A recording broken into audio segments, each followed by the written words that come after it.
Hello everyone, what is going on? James the Coltrane here, and here we have Red Dead Redemption 2. What can I say apart from it is my favourite game of all time, and in my opinion it could even be considered one of the best games of all time. Maybe even the best. I've honestly never been so immersed in a video game's world, characters and story. This game is a prequel to the 2010 western classic game Red Dead Redemption, where the main character John Marston talks about his old life in the gang that he rode with called the Van der Linde Gang. And Red Dead Redemption 2 covers the final months of the gang and the Wild West as a whole. Before I hop into discussing this game in great detail, I urge all of you to play the game yourself because spoilers will be ahead.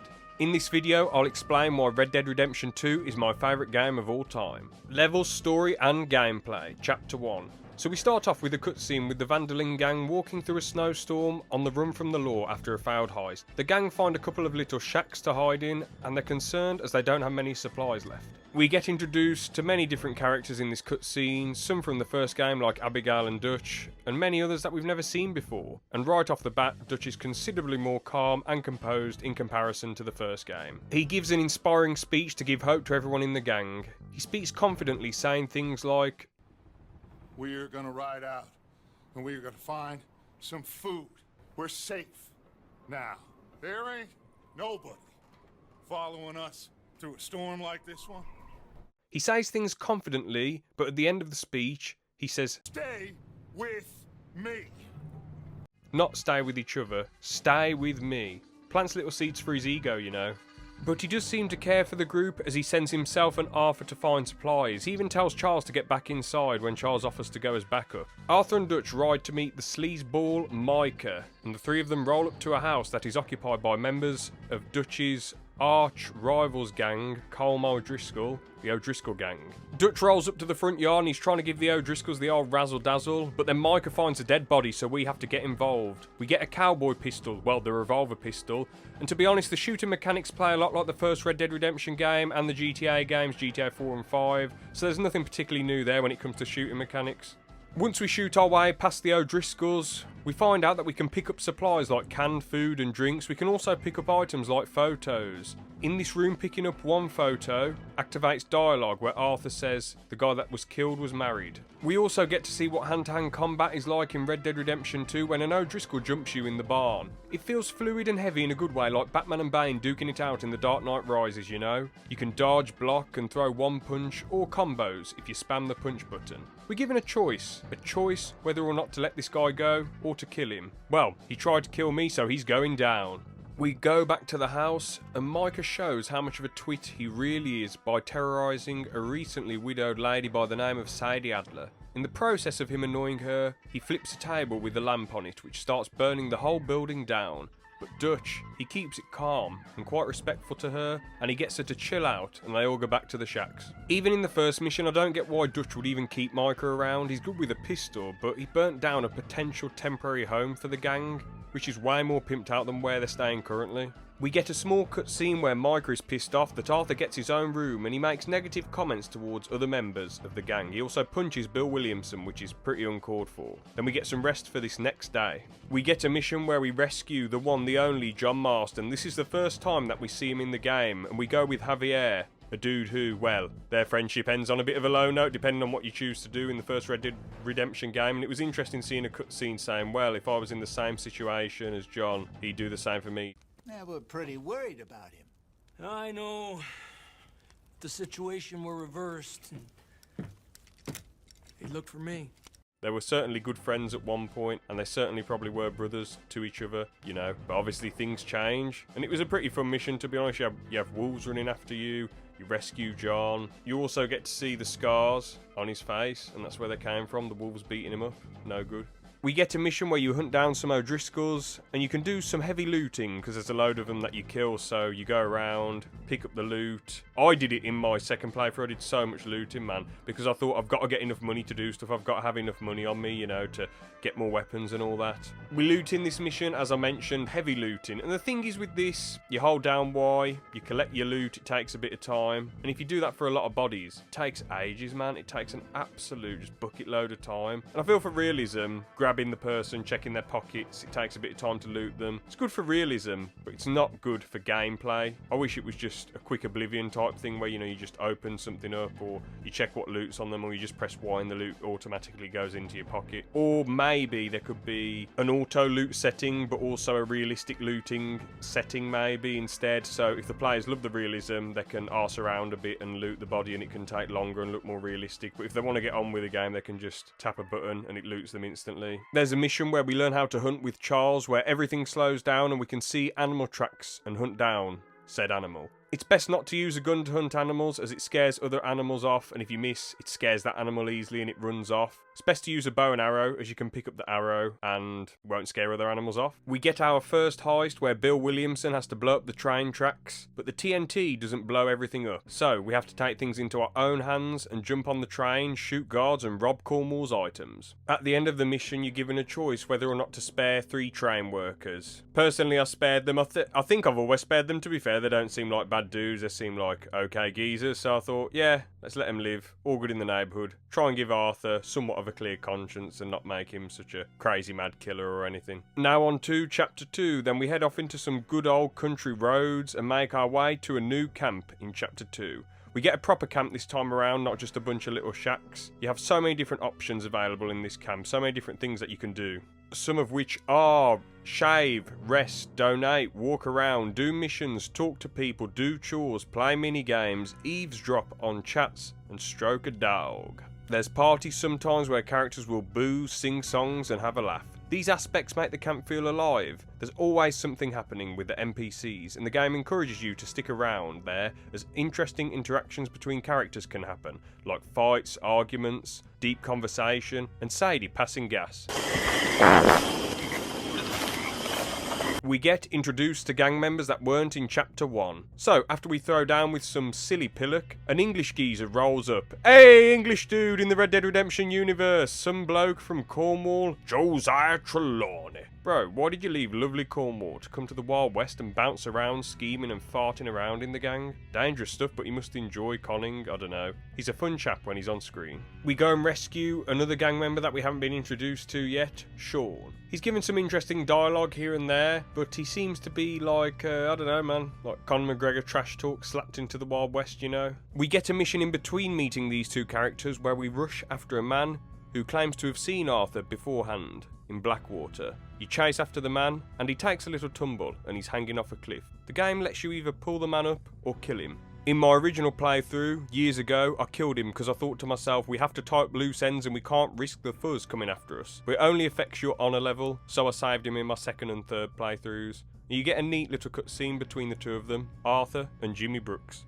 So your honour level is a little meter at the bottom of your screen that will either sway left or right depending on your actions in the game. With high honour, certain cutscenes and conversations will play out slightly differently, and there's different endings for high honour and low honour. In this chapter, it feels like you get to chill, you also get to vibe, and there's beef with the O'Driscolls in the background. Most of the characters are trying to make dollars for the gang, but obviously Sadie is sat around feeling quite sad as she was recently widowed because of the O'Driscoll gang. Oh yeah, but Dutch isn't really making that much dough for the gang, he's just barking orders at you in a nice encouraging way, getting Arthur to basically be an errand boy. In this chapter we get to have a party, you get the choice to sing and have banter with people, get drunk, or just observe the fun that's transpiring. We get to do debt missions for Strauss, and for me, something like this, it's quite hypocritical in the gang's philosophy. Dutch has a strong dislike of government and rich people, but will happily take advantage of people's desperation as long as it benefits him. We can also buy many weapons from the gun store now, and unlike GTA and Red Dead Redemption 1, we can only carry 3 to 4 firearms at a time. If the weapons you carry aren't doing the trick, you have to go back to your horse to pick different weapons. I like the realism, but it's a bit of a faff to be honest with you. Chapter 3. Some great fun missions here. This chapter revolves around stirring the pot between two utterly minted families, the Braithwaites and the Greys, two very odd families that dislike each other because their ancestors didn't like each other or something. There's a lot of plotting and scheming, like Dutch and Arthur capturing escaped convicts, and also helping the law hunt down criminals for moonshine, which they give back to the Braithwaites. Then Catherine Braithwaite gets them to dish it out for free. We get to go on a little fishing trip with Hosea and Dutch, with some top tier banter. It's just a peaceful, relaxing good time with the lads. We get some funny missions involving Trelawny, saving him from the law and scammers, and helping him rob a stagecoach without anyone getting hurt. We get a mission where Arthur, Dutch and Micah go to Colm O'Driscoll for negotiations, but it was all a ruse so that they could kidnap Arthur. I don't know how they knew Arthur would be in that spot with the sniper at that time, but at the end of the day, needs must in it. You get some decent dialogue with Colm and Arthur, and an intense escape from the O'Driscoll camp. The gang continue to rob the Greys and Braithwaites until both families catch on to the Van der Linde scam and Sean gets shot in the face. We also get one of the most badass missions in the game, probably my personal favourite, where we all go as a gang to save Jack Marston from the Braithwaites. Utterly fantastic, just a badass mission with the majority of the gang mowing down those scumbags who kidnapped Jack. We burn down the Braithwaite mansion, and there's some great intense dialogue and moments in the mission. Chapter 4, we finally get a proper roof over our head when it comes to the camp. Arthur gets a somewhat comfy bed. Not very nice with all the gators around. I'm not a gate hater or anything, but you know, they're just sleazy goofballs, aren't they? With their daft grins and all their biting. Silly twits. Anywho, in this chapter we get to go to Saint Denis, which is quite an interesting location. There's so much going on and police round every corner, so if you get a bounty on you, you won't be having much fun in the city. They'll just be all over you straight away. There's many different places to visit and a decent sized harbour. We go on a mission with Dutch and John to bring Jack back to his mom. We get to see Dutch talk his way into getting Angelo Bronte to return Jack to the gang. However, it's not without Arthur and John having to do some legwork for Bronte. We get invited to a fancy party that Bronte's hosting, but because of certain things that he says while you're at the party in Italian, you know that he's going to betray the gang in the end and sell the gang out. We get to see Bill in a suit, which is funny, but to be honest, I don't get why they brought him along. He sticks out like a sore thumb at an event like this. But it's funny to see nonetheless. The gang are there to get some juicy robbery information. There's a fun casino heist with Trelawny where Arthur gets a fresh trim and a clean shave. He goes from looking like a caveman to looking like a Navy SEAL. It's a fun action-packed heist where you have to keep it stealthy at first, but then you end up just shooting the place up and going mad, so it's pretty fun in the end.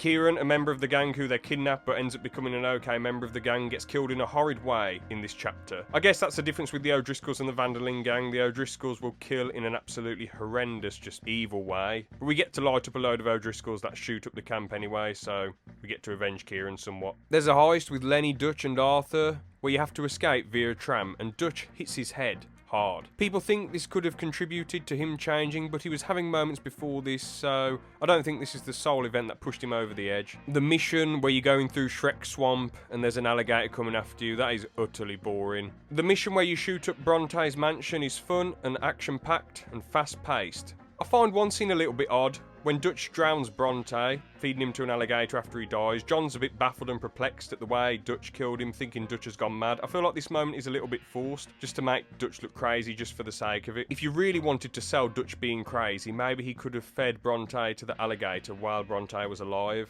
That would have made him look very demented. But at the end of the day, John being shocked in this situation, they'd laid waste to like loads of guards and 30 police officers. What do they expect to happen? They're not just going to ransom him, are they? The bank heist is great fun, but man, it's so sad. Lenny and Hosea dying. Sad days, man. Rip to those sound blokes. It all goes tits up for the gang as the Pinkertons have surrounded them. They do some parkour on the roofs. Then they sneak into the boat, and Charles, what a Chad man. What an absolute legend. Risking it all. Drawing the popo away. I can't kill all of them silently, so when they chase me, you go the other way. What are you talking about? You heard what I said. Oh, I like it. Real brave. What in the hell? Who is... Excuse me, buddy! Hey, stop! Stop, stop! That is one of the most beautiful acts I ever saw. Come on. Dutch gets on the boat and things seem to be okay until the ship sinks and Arthur's washed up on an island. Honestly, chapter 4, man, amazing chapter, a lot of fun and a lot of fun missions. Chapter 5, most people say it is the worst chapter in Red Dead Redemption 2, and I have to agree. The whole setting is very linear, and you can't explore the island at all, which is a shame. You lose all your weapons and items, which is realistic as you've just been washed up on shore, but it's a bit of a ball ache. You meet some alright characters here and there, but the chapter's so short that they're not fleshed out. Some okay missions. I guess they were trying to give us a different area to do missions in, like how they had Mexico in Red Dead Redemption 1. There's a mission where Dutch kills an old lady after she pulls a knife on him, because she asks for more money, but Dutch is like, "No, we've already given you enough." And Arthur says, So you keep killing folk, Dutch. and look, I'm not a massive Dutch defender, but come on, mate. The old lady had a knife to him. Maybe if he disarmed her first, he could have done that instead and just disarmed her and left her as is. But at the end of the day, she could have climbed up and gave away their position. The only real concerning thing was how he changed his answer from "I know Spanish" to she was going to betray us. So I could see it in her eyes. Don't worry, I know people. Freeing the rebels and taking on the captain's army was decent fun. Getting back to the States was cool. The subtle letter from Sadie revealing the gang's location was nice as well. The shootout was great fun. And finding the gang's new hideout, that was cool. You know, the song that's playing when Arthur's riding to the gang's new hideout, that's pretty cool. And taking on those crazy cannibal dudes in the caves was okay. There was an odd moment though where Dutch just sort of plays chess forever with himself. It's really strange. Knight to G3, knight to F6. What's he going on about? Oh, to G2, chess. black. To G6, knight. F3, white, 2, D4, black, to F5, white, to G3, knight, to F6, bishop, to G2, black, to G6, knight. F3, white, 2, D4, black. He only stops playing chess with himself if you trigger the cutscene, so man's gone mad. I respect the effort, however, this is definitely the weakest chapter. Just a quick minor point unrelated to any specific chapter, I just wanted to say, sometimes when there's a juicy conversation going on in camp, other characters will roll up with their dialogue, and then their dialogue will be way louder than the conversation you're trying to eavesdrop on. So I got John and Abigail having a juicy back and forth, and then I've got to listen to Uncle waffle on about some crumbs stuck in his left toe. It's like, for goodness sake, man. It'd be cool if there was a way that the game would let you focus on conversations that you want to listen to rather than just listen to other gang members waffle when they come and just force a conversation onto you. Chapter 6. Definitely the best chapter in the entire game. An insane amount of stuff happens. We get some grand epic missions and some great character development. It starts off with Arthur getting his TB diagnosis from a doctor. Then we spy in a prison from a hot air balloon where we find John. The poor balloon pilot gets shot though because Sadie can't help herself. She has to kill as many O'Driscolls as possible. We get an exciting mission rescuing John from the prison. Throughout these missions you'll notice Arthur doesn't tell anyone at first about his illness like it's his burden to bear. I believe he wants to be strong for the gang and be the one who can be seen as someone who looks out for members of the gang and protects the members of the gang. He's also been a hard and tough guy, the strong silent type for so long that he probably didn't want to make himself vulnerable to anyone. Arthur's TB diagnosis makes him have a proper think on his life and everything that he has done and the atrocities he's committed. He realises Dutch has gone mad too and only appreciates yes men and doesn't want anyone disagreeing with his grand plan, whatever the plan is at the moment, or anything he says for that matter. Dutch is a massive fan of Micah agreeing with everything he says and will let Micah influence his thinking. Micah also gives people orders, but he's very lazy, more so than before when it comes to partaking in missions. In this chapter we also get to see Colm swing, which is great as he's an absolutely horrid guy, got what he deserved. The look in his eyes when he realises his boys aren't going to save him, utter bants. Dutch shows interest in the Native Americans' fight with the US Army. At first you might think he genuinely cares about what's going on, as he's had an argument with Bill previously in the game over this. Taught me something you could do with learning. Them Indians were savages. Watch your mouth there, boy. Watch it. Only type of savage in these parts are moonshine, swilling, pompous, inbred locals. Dutch, I saw things out I there. don't doubt you saw things, Bill, but your tiny little mind was too small to comprehend what you saw. What you saw was people who lost everything to savagery. Savagery of peasants. Failures come from Europe to reap some awful vengeance on God's last creation. But Dutch admits later on it was all just to benefit himself, so that he can make some noise, as he likes to put it, to distract everyone else from the gang, like the establishment, the government and the army, etc., so he can disappear. Why are you getting involved in this, Dutch? You know me. We shoot fellers as need shooting. We save fellers as need saving. Feed them as need feeding. Not this again. It's been quite a while since we helped anyone but ourselves, and even you know that. I told you. Noise.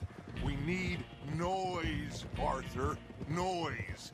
And faith. It's honestly quite sad. He doesn't even seem to care when Eagle Flies dies, but we do get some fun missions fighting the army. These missions feel grand and epic and have a lot going on. I like the bit where Dutch and Arthur are surrounded by the military and Dutch manages to get away by jumping into a lake after a big speech about how he can't fight his own nature. He can't fight gravity. Nice foreshadowing to his final speech in the Red Dead Redemption timeline. If you do the Brother Dawkins and Sister Calderon missions, You get a brilliant conversation with Sister Calderon where Arthur opens up about how he's actually afraid of dying and how he's lived a very bad life. He explains how he got TB by beating up Thomas Downs.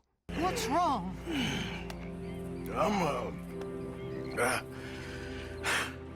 I'm dying, sister. Okay. Yeah, I got TB. I got it. Beating a man to death for a few bucks. I've lived a bad life, sister. We've all lived bad lives, Mr. Morgan. We all sin. But I know you. You don't know me. Forgive me, but that's the problem. You don't know you. What do you mean? I don't know, but whenever we happen to meet, you're always helping people and smiling. I had a son. He passed away. I had a girl who loved me. I threw that away. My mama died when I was a kid. And my daddy, well, I watched him die. That weren't soon enough. My husband died a long time ago. Life is full of pain. But there is also love and beauty. What am I gonna do now? Be grateful that for the first time, you see your life clearly. Sure. Perhaps you could help somebody. Helping makes you really happy. But I still don't believe in nothing. Often, neither do I. Huh? But then I meet someone like you, and everything makes sense. You're too smart for me, sister. I guess I'm afraid. There is nothing to be afraid of, Mr. Morgan. Take a gamble that love exists and do a loving act. He tells her about all the bad things that happened in his life. The main bit of advice that she gives to him is to take a gamble that love exists and to do a loving act, which he does in helping John and other gang members escape, wiping debts clean, and even going back to tell Dutch the truth. When Arthur tells Dutch the truth about Micah being a rat, the gang gets completely split. As much as Bill is annoying towards the end, I get him siding with Dutch, to be honest with you, as he doesn't have anyone else in his life at this point, and he isn't really smart enough to do much else with his life, so he probably sees Dutch as some sort of father figure to guide him. Javier, though, I mean, I knew he was going to let us down because of Red Dead Redemption 1, I guess you could say the same about Bill, but I just feel either he's a twat deep down, or he's easily brainwashed. I think if Hosea was alive, he'd be on Arthur's side, same as Lenny and Kieran. I think if Sean was still around, you know, he's easily swayed, so I feel like he'd be on Dutch's side. The ending. So, you can choose to help John escape, or go back for the money. And to be honest, going back for the money makes zero sense as Arthur's dying, so he can't spend it for very long, and there's Pinkertons everywhere. Maybe he could have said, I'm going back to find and kill Micah. That would have made sense for his low on herself, getting caught up in revenge and anger. And even though you can go back for the money, you end up fighting Micah in either one of the endings. And to be honest, a knife fight with Micah is pretty cool, don't get me wrong, but I do prefer throwing loads of punches at the silly twonk. Or, as I mentioned before, you can help John escape, which is my headcanon. You get a touching goodbye with John. Keep pushing, Arthur. No. No. I think I've pushed all I can. Come on. You go. We ain't got time for this. Not now. We ain't both gonna make it. Go. Now. I'll hold them off. It would mean a lot to me. Please. There ain't no more time for talk. Go. Arthur. Go to your family. Arthur! Get the hell out of here and be a goddamn man. You're my brother. I know. I know. Then you hold off the Pinkertons for as long as you can until Micah sneaks up on you and you both throw down in a brawl. You end up crawling towards your gun and Dutch steps on your hand to stop you lifting up your gun. And then Arthur tells Dutch, well, actually, I'll just let this one play out. It is over. Now, Arthur. It's over. Oh, Dutch. He's right. You know it, and I know it. He's sick. He's dying. He's talking crazy. There! Up there on the ridge! I gave you all I had. I did.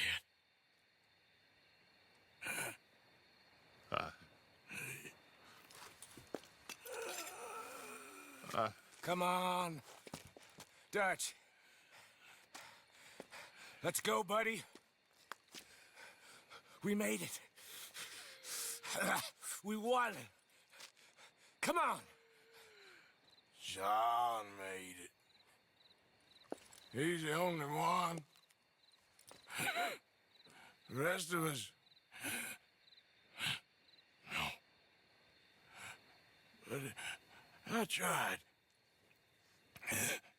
In the end, I did.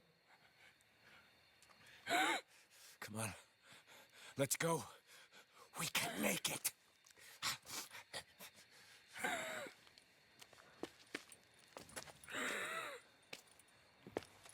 Come on, Dutch. Come on!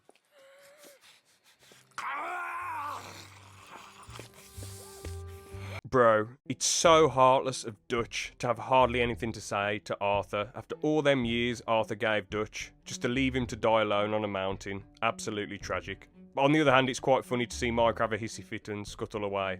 Then we get Clash of Worlds playing and Arthur dies, looking at the sunrise, knowing that John made it, and can hopefully make some sort of life for himself and his family, even though we know what actually happens to John. But Arthur doesn't, so hopefully it's somewhat comforting for him. Goated though, man, this whole game, like chapter 6 especially, but the whole game, man, goated. What a roller coaster. Oh wait, there's more. Epilogue. So, John, Abigail and Jack have been on the run for a few years, and it's clear from the get-go, whenever they settle somewhere, John goes and botches it all by killing people. Abigail expresses her frustrations with John in the first scene of the epilogue, and it's crazy after all these years John still can't shake his outlaw lifestyle, and he still feels the need that he should be making decisions on whether people live or die. John manages to get a job on a farm, where he shoves cow muck, milks cows, and stops delinquents from stealing supplies and horses. The dude who owns the farm strokes John's ego quite a bit by telling him he's not bothered about what John has done prior, and that this is the land of second chances and fresh starts, and is thankful that John got the stolen horses back and protected the farm.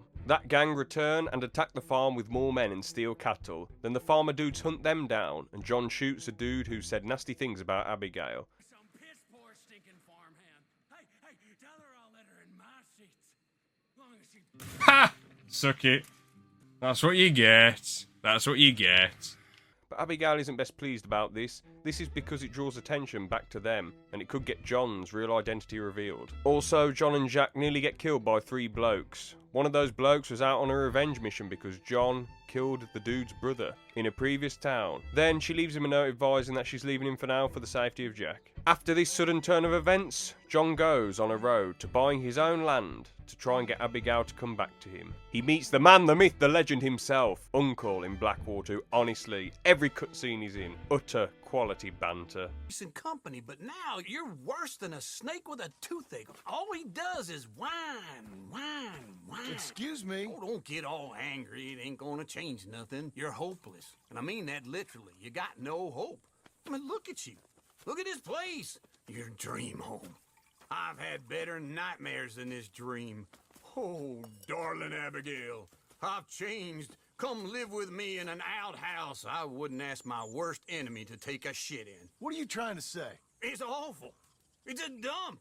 The house has gotta go. He's just the king of banter, utterly banterous. He meets Charles in Saint Denis, and the 3 get the band back together and build a barn. John does some bounties with Sadie to get the money for the barn payments sorted. Abigail comes back, But then we hear word of Micah off Sadie, and we go and hunt him down in an epic sequence up a snowy mountain. But honestly, I don't know how Micah has so many people working for him in his gang, as he's a crazy moron, but there you go, I guess it's the Wild Wild West, isn't it? Then Dutch returns and we get some good back and forths, and Dutch shoots Micah, and then you can shoot Micah with Deadeye. Some wholesome credit cutscenes transpire with no dialogue, with John and Abigail getting married, saying goodbye to Sadie and Charles, seeing what other characters are getting up to, and Agent Ross and another Pinkerton finding your farm through clues. I suppose the whole meaning behind this is that if John had just left well enough alone, the Pinkertons either wouldn't have found him for longer, or they wouldn't have found him at all. Arthur told him to run and don't look back. So it's sad that Arthur's sacrifice for John, we know as the audience, is in vain. But at least some of the gang members got out alive and made lives for themselves, and John still lived a few more years and had decent times with his family. Side missions. So these usually pop up on your map as a question mark, or you may be told to go and see X person, or be told about a certain person that you can visit. I think the side missions expand the Red Dead universe pretty well, with so many extra scenes with Arthur and John talking to all these different people. On my second playthrough, I activated many cutscenes but didn't go through with completing all the objectives for these characters. The most important side missions, in my opinion, are the fishing one with Dutch and Hosea for the pure banter, the Downs family missions, and the Brother Dawkins / Sister Calderon missions. I feel like these add some amazing growth for Arthur's character. The reason I didn't bother completing all the objectives in the side missions was because it takes up a fair chunk of time, and there's not much incentive for me to do them, to be honest. Just for me personally, like what, you get cash or a cool cutscene. I remember completing the side mission where you have to find old gunslingers, and that was decent fun, but it was quite a rigmarole having to find all the different people, and then you end up having a shootout with the final person you find. One side mission that stuck out to me was the Braithwaites and the Greys one, where you have to help a Braithwaite and a Grey find love with each other and escape. That, I don't know, that seemed wholesome and okay, I guess. There was also one where you teach a widow how to look after herself and survive. That was pretty good. I wish, though, that they would just give you just an interesting incentive, just something good like a specific weapon. And I don't mean a weapon with a pattern on it, because I'm pretty sure you do get some of those in some of the side missions. I mean like a specific new weapon. I don't know what that weapon could be, but just something cool. Or maybe a certain hat, or I don't know, you get a certain hairstyle for completing a side mission. Just more incentive than just money and a cool cutscene, you know what I'm saying? Or you could unlock a certain area of the map, or I don't know, your own personal horse carriage, just something cool. I think they're great for completionists, and in my second playthrough I did a few, and to be honest it was decent fun. But I just like getting on with the main story and getting 100% in the game. I didn't feel like doing it, but I did look at what happens, and you get teleported to Arthur's grave with a breathtaking view in front of you, a forest and the sun beaming down. Absolutely class. We get Clash of Worlds playing, and John says we're just about done here, friend, and that's that. Characters, Dutch. Now, I know he's not the main character, however he's such an interesting one for me. He's the greatest villain in the entire Red Dead series. That's right, you heard me, villain. Some people say, man, he used to be a good guy, but Hosea dying pushed him over the edge. Nah. I think that's hogwash, personally. I think Dutch was always full of crap and talking out his arse the whole time, stringing people along. If we're being real, if he really wanted to live a peaceful life in the middle of nowhere, he could have done, where the government can't have a go at him. He could have done this. Him and the gang could have bought a house somewhere and started a farm, saved up loads of money, and rode off into the sunset. Would have been very hard, but doable. Instead, he goes around stealing people's stuff, occasionally giving it to the needy, according to the gang members, but he'd gladly have the gang take advantage of needy people when it suits him, with Strauss's money loaning. Obviously, there's a difference between how Dutch is at the start of the game and how he is in the first Red Dead Redemption, but the seeds are planted with him shooting a woman at the Blackwater robbery, and he has an outburst in the first chapter too. What now? I don't know. I don't. Just give me a day or two to think about it. Well, the way I see it... I think I have had just about enough of hearing about the way you see things, Hosea. Ugh. No doubt you have. I believe Hosea did keep Dutch in check, however Dutch didn't listen to him most of the time. If Hosea was still around, Dutch would probably think on things more though. However, with Micah as his number 2, Dutch just listens to the yes man, and Micah encourages Dutch's evil behaviour, and Dutch just listens to all of it and just goes all in. I believe when Hosea died, of course, Dutch was sad, but I feel like it was more him being angry that his grand plan had been foiled by the Pinkertons once again, and he just couldn't handle it. He wants to bring the Pinkertons, the government, and as many people controlling him down, no matter what the costs are, no matter how many gang members or innocent people get killed. Some people bring up his concussion on the tram, making him worse with his behaviour, but I feel like his behaviour around that time was worse because he was more frustrated with Bronte because he stabbed him in the back. And when they were stranded on Guam with his behaviour changing then, I don't think he enjoyed the lifestyle on the island that much. I don't think he liked it there particularly. I reckon he would have stayed there longer, but the dangers of war probably didn't appeal to him. He's such an interesting dude because you don't really know what he's going to do next. And sometimes he outsmarts people, and I think fair play, like when him and Arthur are cornered by the military and he gives a speech about fighting nature and fighting gravity, how you can't do it, you can't fight your own nature, you can't fight gravity, and then they jump off the cliff. A great throwback to the foreshadowing of what happens in the first game in Dutch's final moments. He's an interesting manipulator too, because he'll pretend to care about conflicts between families or even between the Native Americans and the US Army, but obviously he's all in it for his own game. With the natives, as soon as he gets those bonds, he doesn't care about eagle flies bleeding out. He even left Arthur to die, to get stabbed. If it hadn't been for eagle flies, Arthur would have been done for. So Dutch can be a very easy person to dislike at times too. But he's not completely hateable, you know. He's not like the most hateable villain going, like Micah, who's just plain evil and demented. Dutch pretty much starts hating on people when they're questioning his loyalty because they make valid points to him, or question him because they care for the gang's safety, and Dutch clearly doesn't care that much. I was furious though when Dutch sided with Micah over Arthur in the final confrontation. Arthur on his last legs riding back to tell Dutch the truth. When Miss Grimshaw gets shot by Micah, Dutch just starts waffling on about being with him or against him. Just a load of offal, man. Then leaving Arthur to die alone, the dude who's rode with Dutch for years in his gang, all those years, just staring at him and muttering the word "I," then walking off. Man, what a heartless geezer. Disgusting. He shoots Micah at the end of the epilogue, but whether his reasoning is because Micah could lead the Pinkertons to him, or if it's for Arthur or John, doesn't wash away all of Dutch's past actions. He walks off, doesn't say a word, and we don't see him again until the first game in the Red Dead universe. And to be honest, as we all know, in the first Red Dead game, he hasn't changed at all. He's more crazy than ever, he hasn't learnt a thing. Overall, he's a deep, interesting villain who goes on an interesting character journey, where he lets his true self crack and show over time throughout the game. Arthur. This dude, this guy, man, one of my favourite characters of all time, an utter icon. I feel like his journey embodies redemption. His whole life he's just been completely loyal to Dutch and will do anything to provide for the gang members and preserve their safety. The gang's all he's had, and the only father figures he's really had are Dutch and Hosea. Arthur's just a straight to the point dude. He's not particularly good with words, but he just goes with the flow.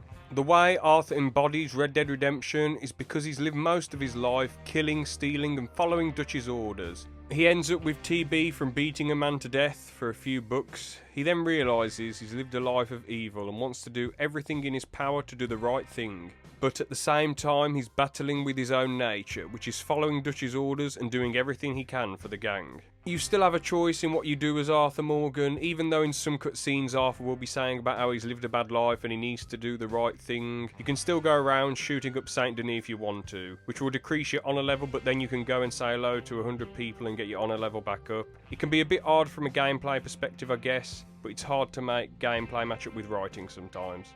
You just killed him. God, I didn't know you could do that. Oh my god.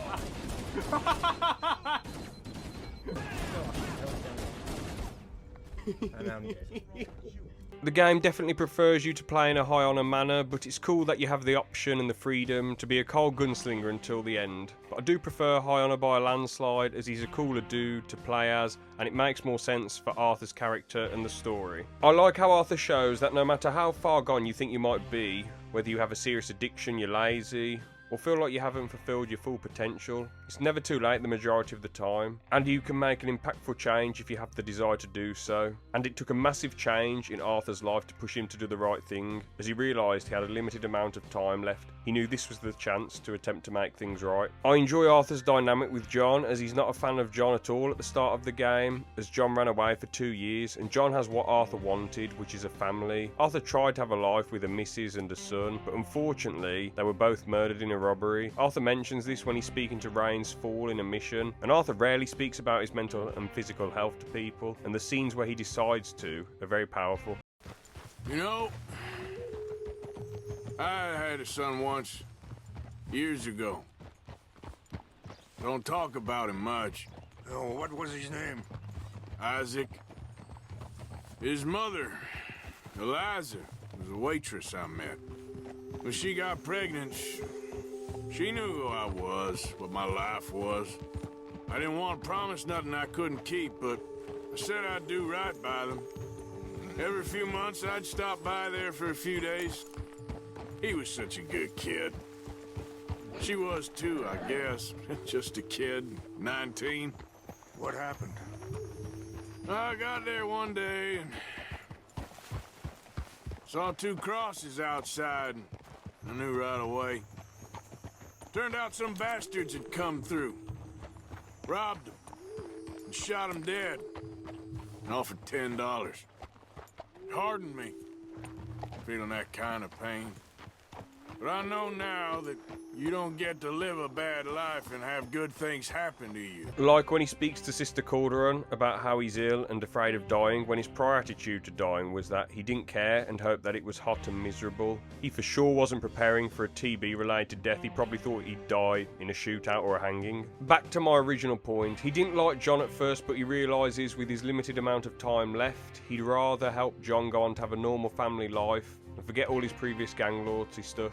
And he urges John to be loyal to what matters, which is family. I feel like the majority of people in some way, shape or form feel like they have wrongs that they have to make right. Not to the extent of Arthur's wrongs, but with his character arc, I feel like it's up to us whether Arthur is redeemed or not for his wrongdoings. I mean, he's killed a lot of innocent people, created loads of mourning families and caused a lot of destruction in many areas for decades. Do I personally think he's redeemed? I think for me, he's trying his best to make amends for what he's done with the limited amount of time that he has left, by abolishing debts, helping gang members leave the gang life, and doing things to help people in general throughout the game, if you choose to play as him in a high honour manner. His final scene though, man, jeez, it's utterly heartbreaking, telling his only father figure that's left he gave him all he had, and that Micah is the rat.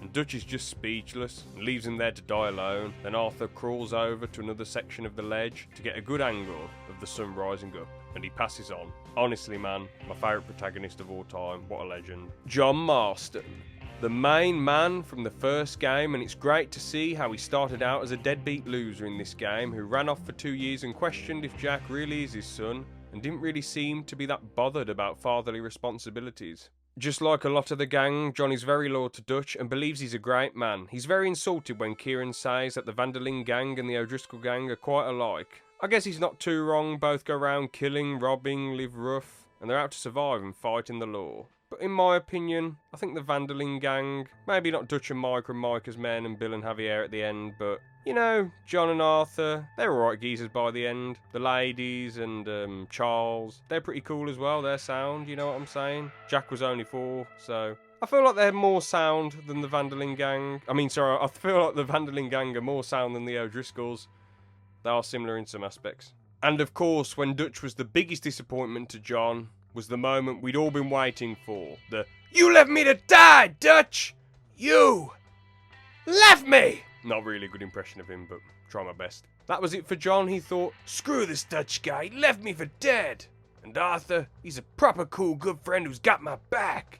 And Arthur helps John escape, which meant a lot to Arthur. Then we fast forward to years later where Abigail is cussing John for killing a bloke, so they have to try and move somewhere else now. So he's struggling to break old habits. I guess it's hard for him because when he stops those robbers and kills to defend that farm that he was working on, he gets praise and respect off of his peers there. But when he tries to do other stuff, just like, you know, being a crap shoveling farmhand, in his mind, he's got to do things he's good at, which is toxic and brutal in, you know, killing people. Or do what he considers himself crap at, which is everything else. He thinks killing is all he can do, as shown in the Bounty Hunter conversation with Sadie. It's sad how him going after Micah and looking back at the past, which is what Arthur told him not to do in their final exchange. To run and don't look back. You know, it's just such a shame that that's what led the Pinkertons to find him on his farm. It's sad that him holding on to the past and killing Micah led to all the events of Red Dead Redemption 1 and John's sad death. Sad days, man. The rest of the characters I will try and get through considerably quicker. Sadie. I really like how she goes from a sad, timid lady to a badass cowgirl. Some people don't like how far she goes for revenge against the O'Driscolls. It personally doesn't make me dislike her, apart from when innocent people get affected, like the balloon man in that one mission. Hosea. He's Dutch's oldest best mate, and he does his best to advise him. He's quite likeable and cares about the gang's future, and he doesn't tolerate slacking. He also always gives Dutch his honest opinion.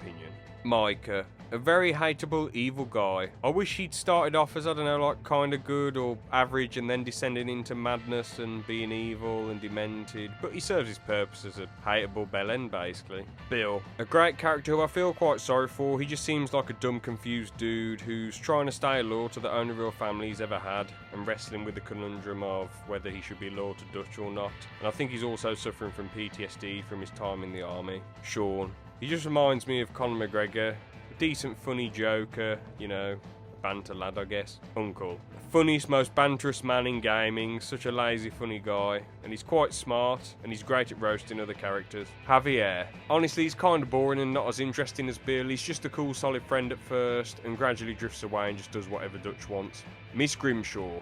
Quite bossy, gives orders, keeps things shipshape around camp. Can't really think of much else to say about her, to be honest. Kieran. She drinks herself into depression. Yeah, quite a shame.